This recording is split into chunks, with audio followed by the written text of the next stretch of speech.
Hey everybody, it's Chuck Dixon here to answer your questions about what I do for a living. And what I do for a living is I write comic books. I know, it's a dream come true. They pay me to make stuff up for comic books. It's all very cool. I've been asked, where do I ask questions for Ask Chuck Dixon segments? And, well, you know, I got their question about asking questions. Well, anyway, you can ask in a variety of places. You can ask me on Facebook. You can ask me right on YouTube, right under the video. I look at everything. Or you can directly email me your questions, comments, complaints, life story to brunobookstore@gmail.com. And I will see it. I look at it every day. And with any luck, your question will appear in this video, and your name will appear on the internet. Isn't that amazing? So, I'm going to go to a topic that I really haven't been asked about, but it's kind of something I left out of my answers. Frequently, I'm asked about editors, and I talk about my favorite editors at DC and Marvel and other places, and I feel remiss that I always leave out Marcus McLaurin. Marcus was an editor at Epic Comics at Marvel, and we worked together quite a bit, and he's kind of a shy, unassuming, reserved kind of guy. That might be why I forgot him.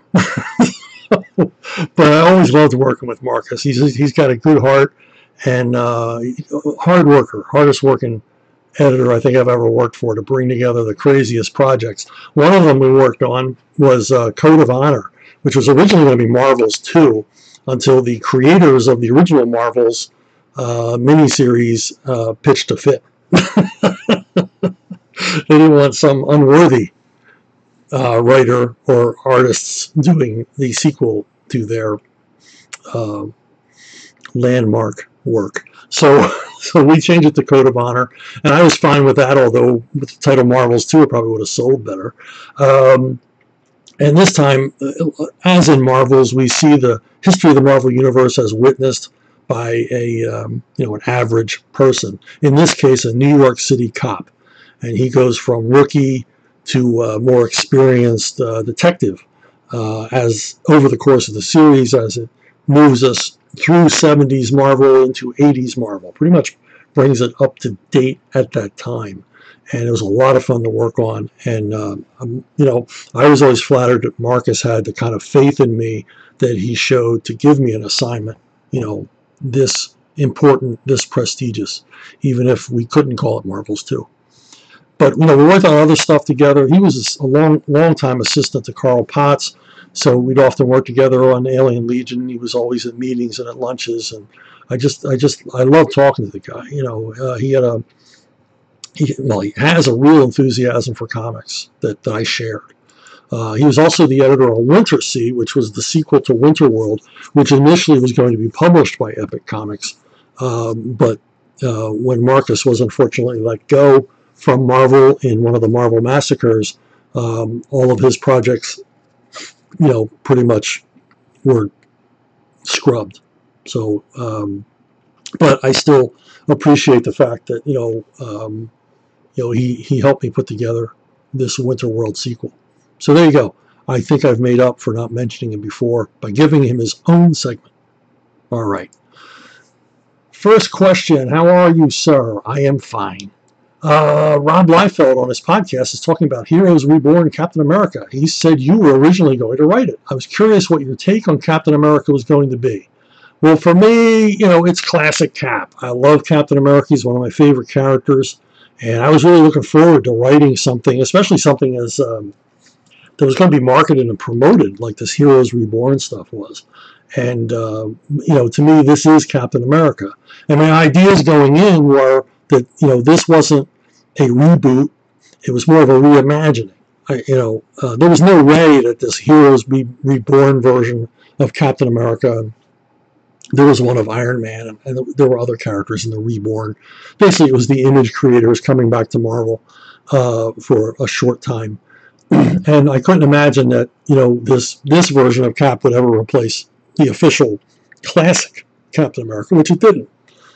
So we were free to kind of think up new stuff. And what I saw in my mind was a more grounded version of Captain America, with a lot of basically telling a dual story of World War II and then Cap in the present, and a lot of the events in the present day story tying back to things that happened in World War II. And one example is that in this version, Bucky is very much alive, always has been alive. He didn't die in that tragic rocket accident that was so often portrayed. And, you know, he's an older man, obviously. This would have been in the 90s. He's an older man. He's in his 60s or early 70s. And, you know, he and Cap reunite. And we tell the story of how they met. And in my version, Bucky was more of just a common GI. He wasn't a costume crime fighter, you know, sidekick character. He was just a GI that that Cap served alongside. Kind of like the way they did it in the movies, where he's not a superpower dude or costume guy. He's just a GI that fought in Cap's unit. So, but, you know, all that aside, what I ended up with was Rob Liefeld's version of Captain America, and I wasn't terribly happy with it, primarily because I had written an outline for a long first arc, and it was just an outline. It wasn't dramatized, paced, you know, separated into acts. You know, it had subplots and, you know, that were kind of left dangling, you know, things that I would handle in script, and obviously no dialogue. And what happened was is Rob started drawing the series from the outline without telling me that he was never going to have me go to full script. And now I kept calling and asking, when do you want the first script? You know, when are we going full script? Did you approve of the outline? Can I go to full script? Are there any changes you want made? Blah, blah, blah. And I would just get fobbed off and delayed and just sort of given a whole bunch of excuses as to why I couldn't go to full script yet. And then one day they send over pages. They fax me these pages, and they were nothing like what I had written, you know, only tangentially related to what I had written. And also, they weren't terribly well drawn. There wasn't a lot of work put into it, and none of the reference that I provided, because with my outline I provided a lot of reference and said that I would provide even more. Because to me, if you're going to set a story partly in World War II, it should look like World War II. Well, this stuff didn't look anything like anything. So that I quit that day. I called them and I quit. They thought, you know, his underlings thought that I was going to be delighted with these pages, and of course I wasn't, because I did not like them. And I said I didn't want my name associated with it. And Rob still talks about me being connected with it, but really there's nothing of mine in here. I think I'm mentioned in itty-bitty little letters at the bottom of the credit box, which I didn't ask for and didn't want. I actually, my exact phrasing was, I don't want my name on this, I don't want to be associated with it, I don't even want to see it when it comes out. So, okay, I'm going to move on to a happier subject. I think it's Gregory Wright said to me on Facebook that when I listed my favorite artists in a recent video, I skipped John Buscema. And I didn't really skip John Buscema. He's one of my favorite artists. John Buscema is a tremendous artist. John Buscema, for my money, is the greatest natural talent ever to work in comics. This guy could just draw. Even when he's phoning it in, it was perfection. When he wasn't phoning it in, it was magic. Nobody had a better command of dramatic posing, anatomy. He was a great storyteller, which he doesn't get a lot of attention for. His storytelling was very invisible hand kind of storytelling. There was a lot of subtlety to it that while I think the readers got the full impact of it, they didn't quite understand why, because he just wasn't always as in your face as Marvel comic artists usually are. But, you know, just beautifully refined, beautifully rendered. I don't know what kind of schooling John Buscema had. I just assumed that he was classically trained, that he trained, like, you know, with illustrators, with, you know, so yeah, I don't know what it's, but boy, could this guy draw. And one of the frequent things you would hear was, well, I mean, one thing we all knew is if we were in the Marvel offices and there were Buscema originals lying around, and there often were, you had these original art pages, you'd always know to turn them over, because on the back there'd be these marvelous sketches, these studies that he would do. Generally, more often than not, on the other side of a Buscema comic book art page would be these drawings. And his talent was, I don't know. I mean, look at this picture of this cowboy on a horse. I mean, it's all there. And now to an artist's eye, and to my eye too, I'm not an artist, to a non-artist's eye, and my eye too, because I'm not an artist, it doesn't appear to be. It seems very rough and ragged, and what would you do with that? But I've talked to many inkers, and these are finishing inkers.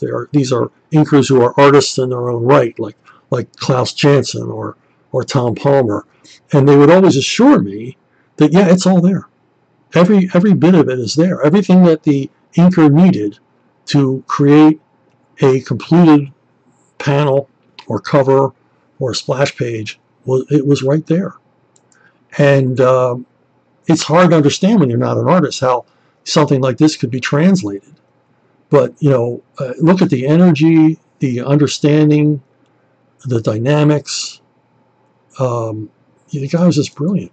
And he would do these rough layout pages, and they would be handed to inkers to work on. And the proof of the pudding that it was all there is that when these inkers were done, and some of them are bravura inkers with their own style. I mean, Janson and Palmer, Sid Shores, and guys like that. Giacoya, they all had their own, or Giacoya, I never knew how to pronounce that name. These are people that all had their own style of inking, but when they were done, it was still unmistakably Buscema. And for me, that's the proof that yes, it was all there, because it still looks like John after it's been through those inkers' hands. And he pretty much put his stamp on every single Marvel character. I mean, he was a workhorse for Marvel, and that's part of the problem. And part of the problem is why he's a favorite artist of mine, but I don't list him amongst my favorite comic book artists, because there was never a magnum opus by John Buscema. There were times on Silver Surfer or issues of Savage Sword of Conan where you could see he was inspired. But for the most part, he was just, working the Marvel style. I think that was the problem. The bulk of his career is at Marvel, and everybody knew that, you could give John almost anything. You could give him 2 paragraphs, and he could turn it into a full-fledged story with, drama and dynamism and kinetic energy and great characterizations, and all those things would fall into place. I mean, he was the lazy writer's dream, and that's unfortunately the problem. There were a lot of lazy writers, and they just did not. While everyone respected him, I think they used him. There wasn't enough love for him. Now, a story that might be apocryphal, but I've heard it so many times from so many people that I suspect there's some truth in it, is that when Buscema was on Silver Surfer, he felt this was his book. I mean, he started from #1.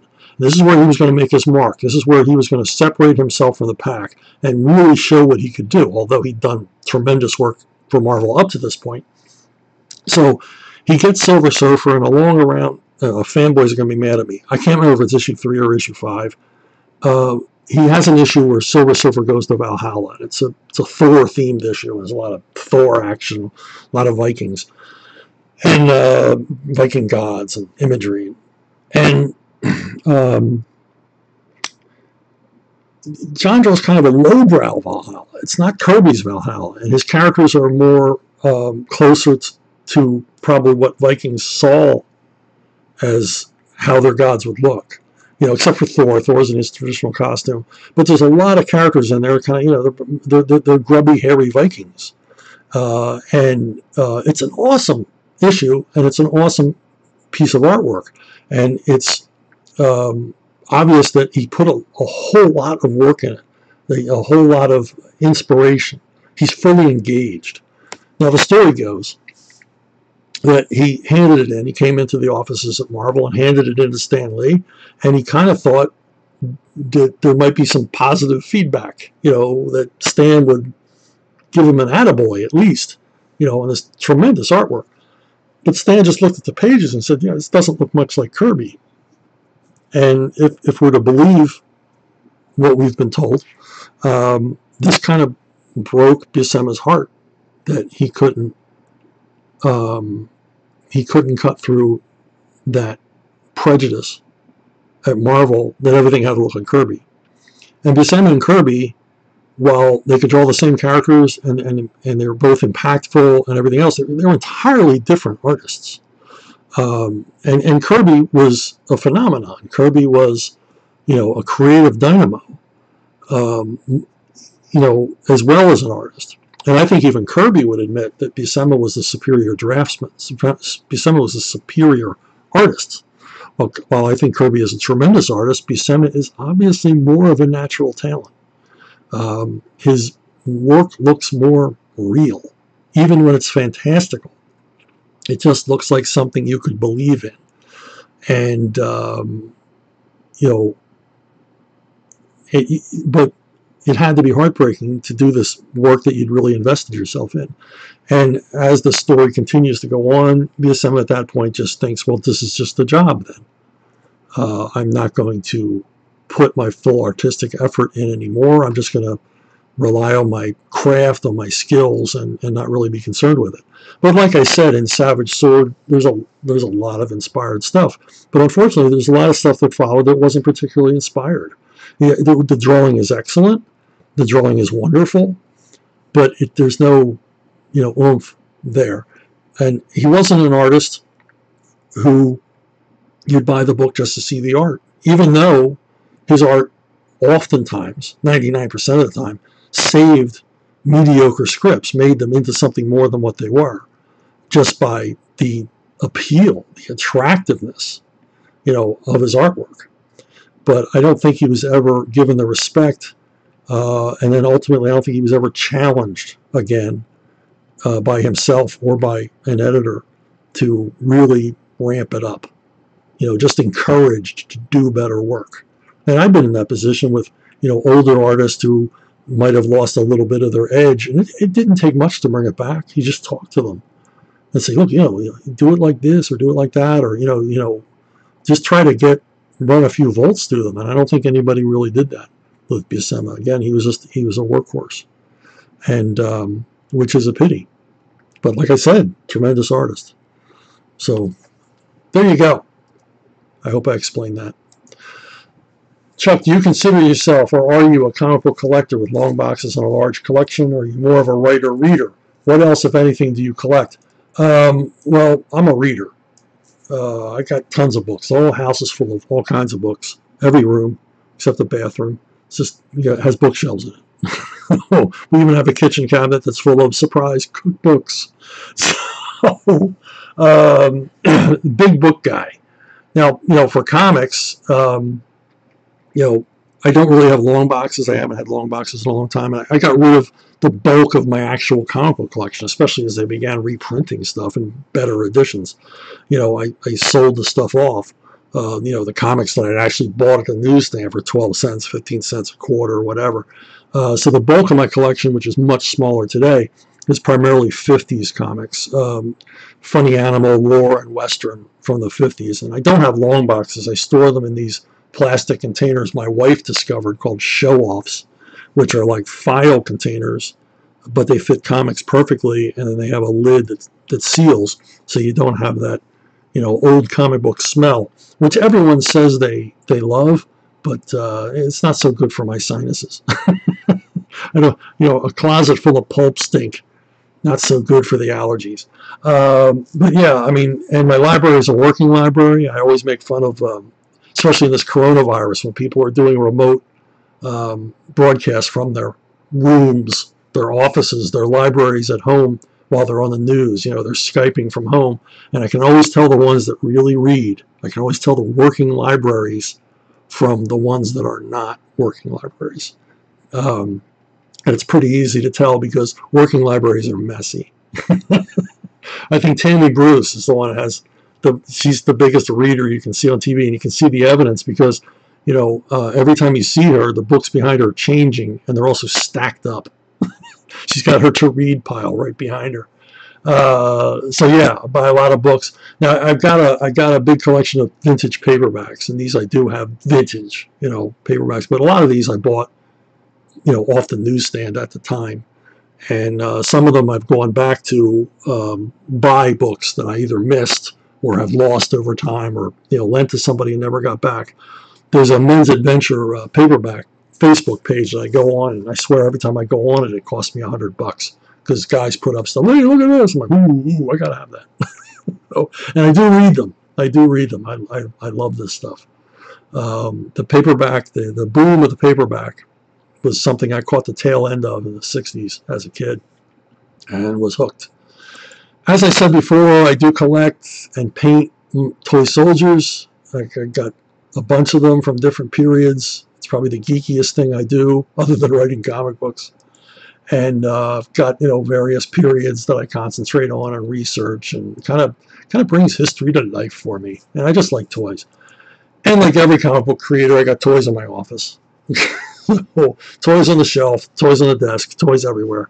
I work in an environment filled with comic books and toys. If my 12-year-old self could see me today, he'd probably pass out.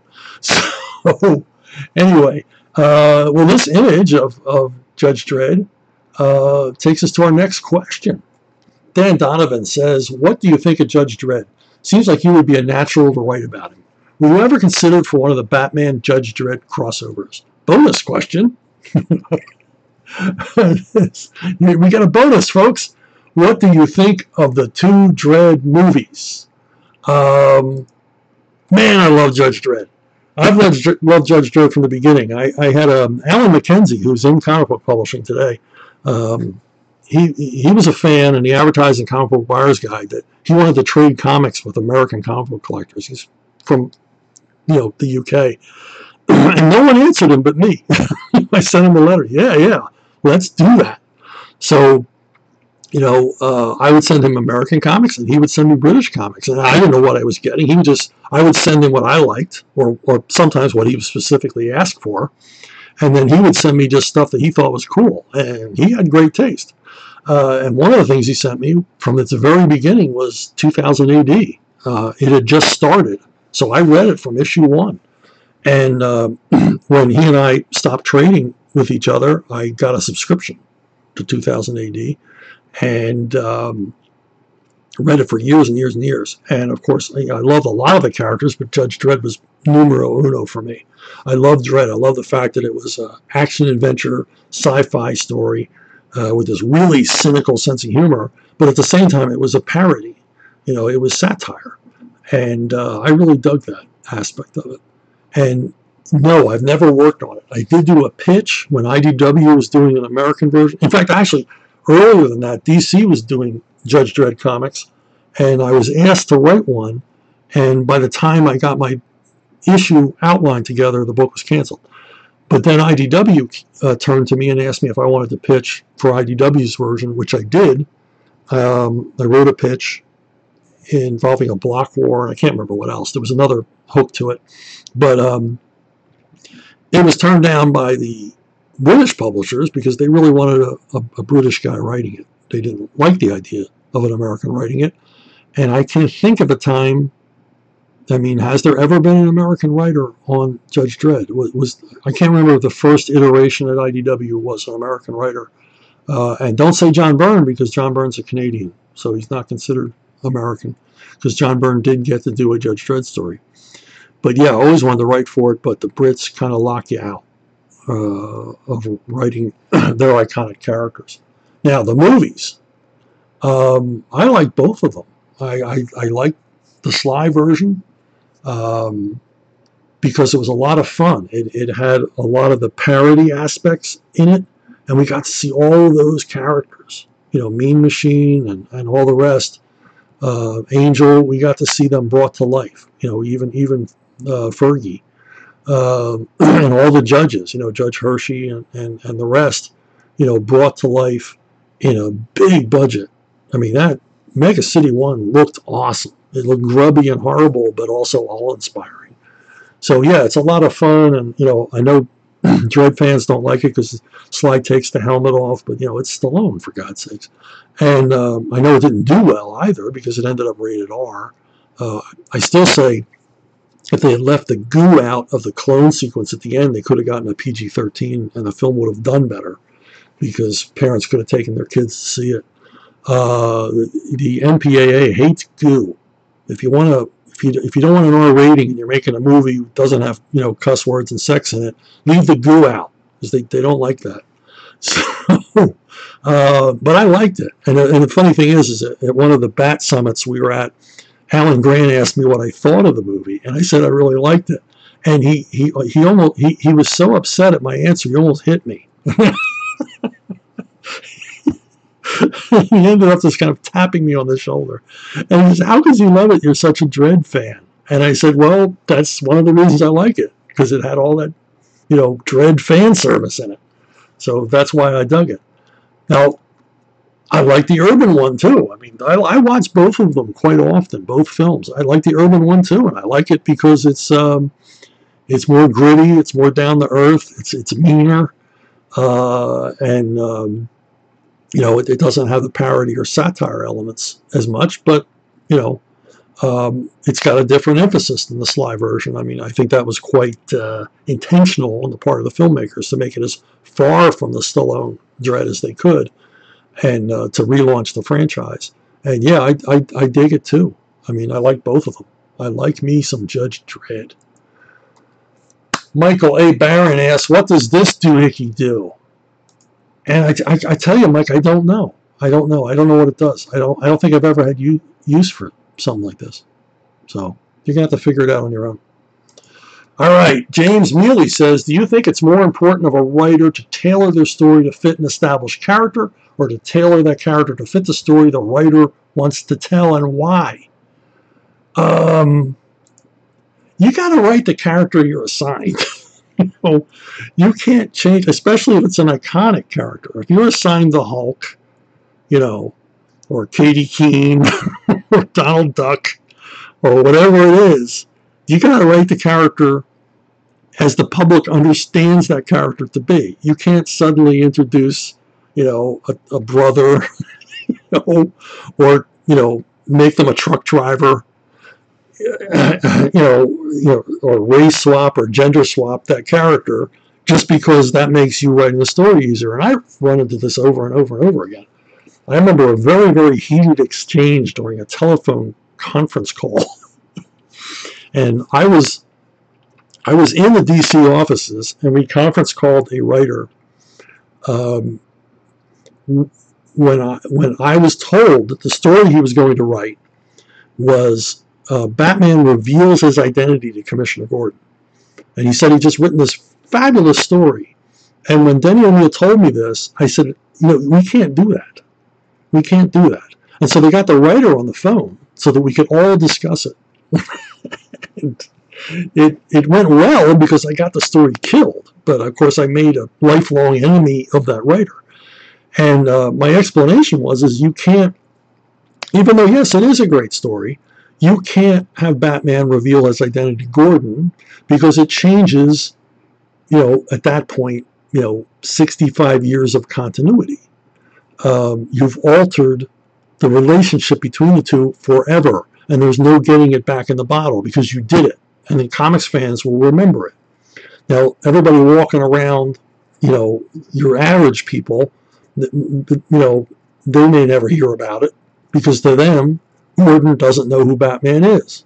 And the long-time argument against Gordon not knowing has always been, he's such a great cop, how could he not know?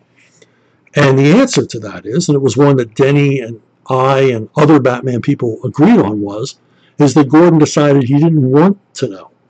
So he would not do any further thinking about it or any further investigating about it. And I always argued that why in the world would you ever suspect that Batman was Bruce Wayne? There's no reason to think that the Gotham's billionaire playboy is Batman. In fact, there's no reason to think that Batman isn't just Batman all the time. Why do we Why would anyone assume that he has a secret identity? Same for Superman. So I argued against this because you don't sacrifice all that continuity, all that goodwill for a single story. So yes, you must tailor the story to the character. You must work within the parameters of the character. Now, if you can come up with an awesome new aspect or facet or viewpoint on the character without violating the framework, then you are a genius, my friend. And I've seen it done. I've seen awesome work done that does not alter the original character, does not alter the continuity, works within the continuity. So it can be done. And of course, you can stay well within the continuity, not challenge it, not, bend the curve at all, and write some good stories too. So I hope that answers that. Bill Weist says, what's your rewriting process look like for turning a first draft into a finished novel?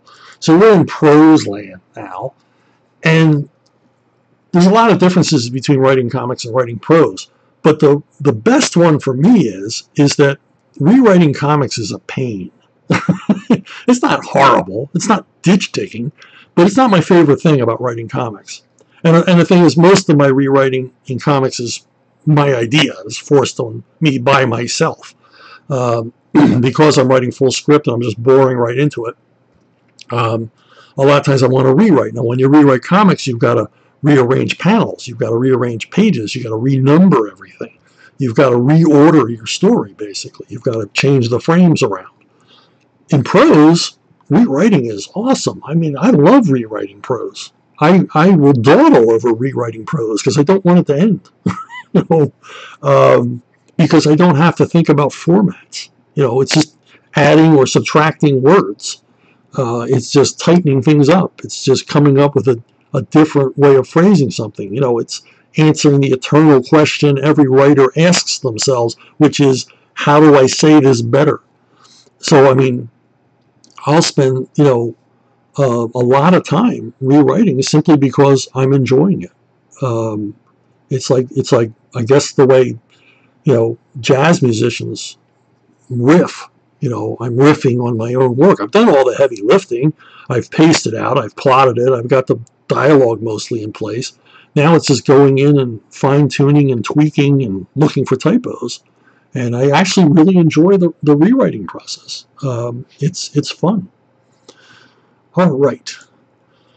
Charles Santino says, how many pages have you written and been paid for that have never been published? How many of those pages were drawn and paid for but were never published? Hundreds. At DC in particular, we were asked, if you were a regular writer on a book, you were asked to write not 12 issues a year, but 13. And your 13th issue was an inventory issue. It would be a standalone story that would be handed to an artist, and the artist would draw it, so that if there was any problem deadline-wise, there was always an issue to plug in. So we wouldn't miss our print date, we wouldn't miss our ship date, because once upon a time we were still on the newsstand, and you could not miss a newsstand ship date. It just was not done.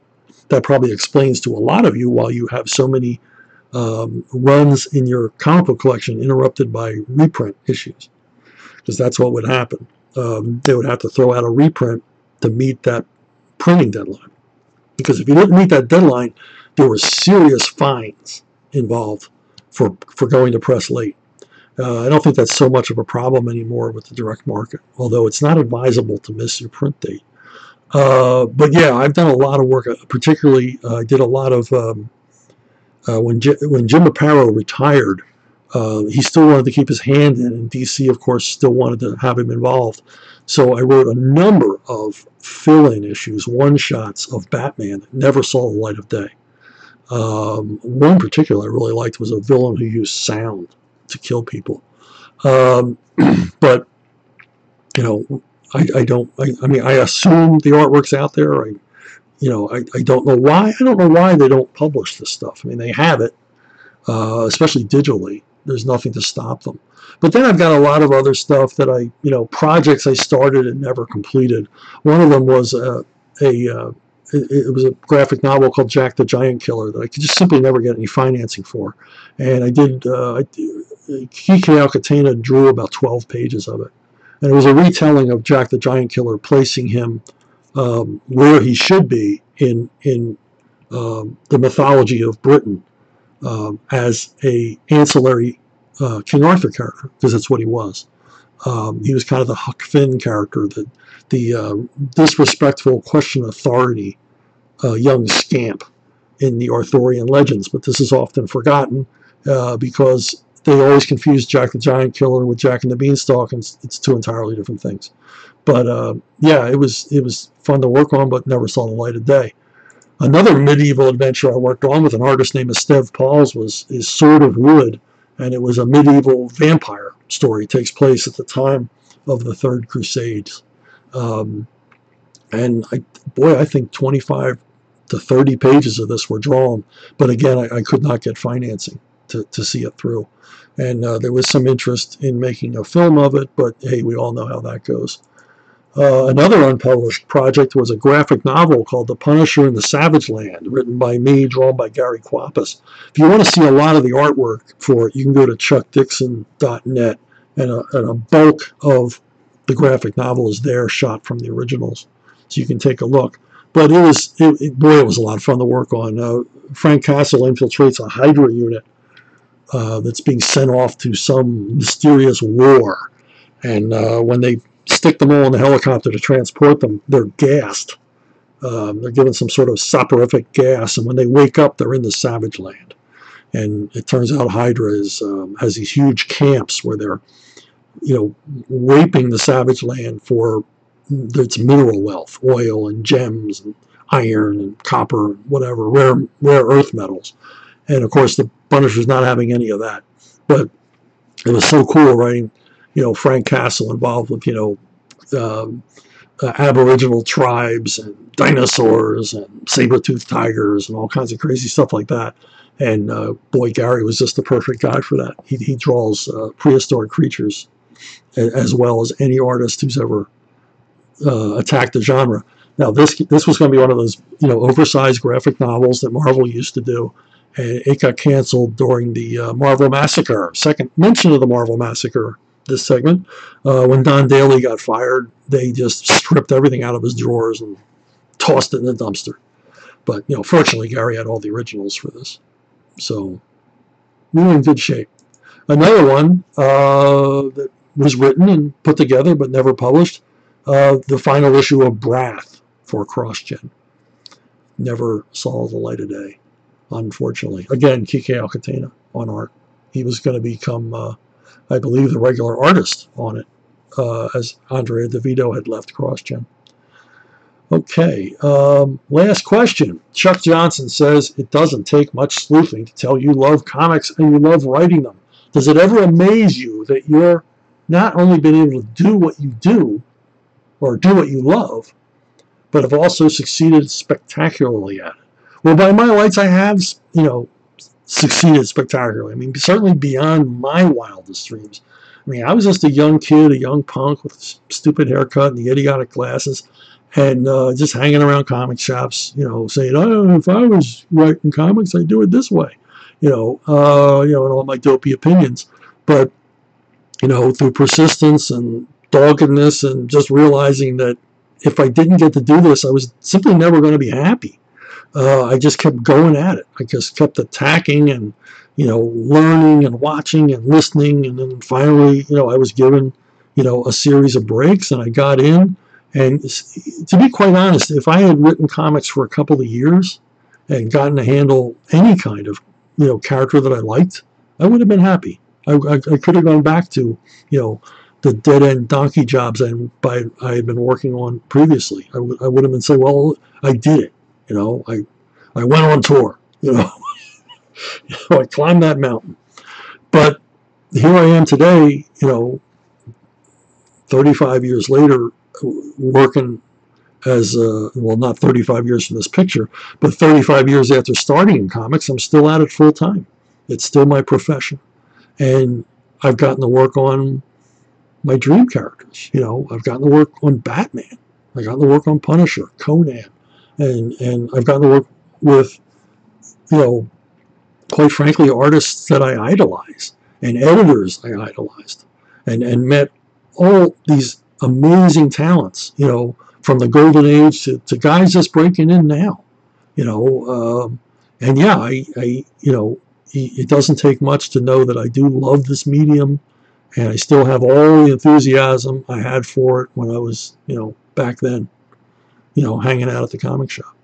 So anyway, that is it for this week. Hey, if you want to help support me on, you know, videos, comic creation, the rest of it, you can go to Patreon and the account Archaven Comics. It's the Chuck Dixon Slush Fund, and the funds go. I've got 3 different artists working on 3 different projects currently, and basically the money goes to pay them, and for upcoming projects in print, in digital, and mobile phone. I'm doing mobile phone app comics. They'll be coming out soon. So anyway, if you go there and, you know, $1, $3, $5, it all helps to keep food on the table for those wonderful, hardworking, starving comic book artists. So that's it for this week. Keep asking questions. I'll keep answering them. And I will see you all down the road.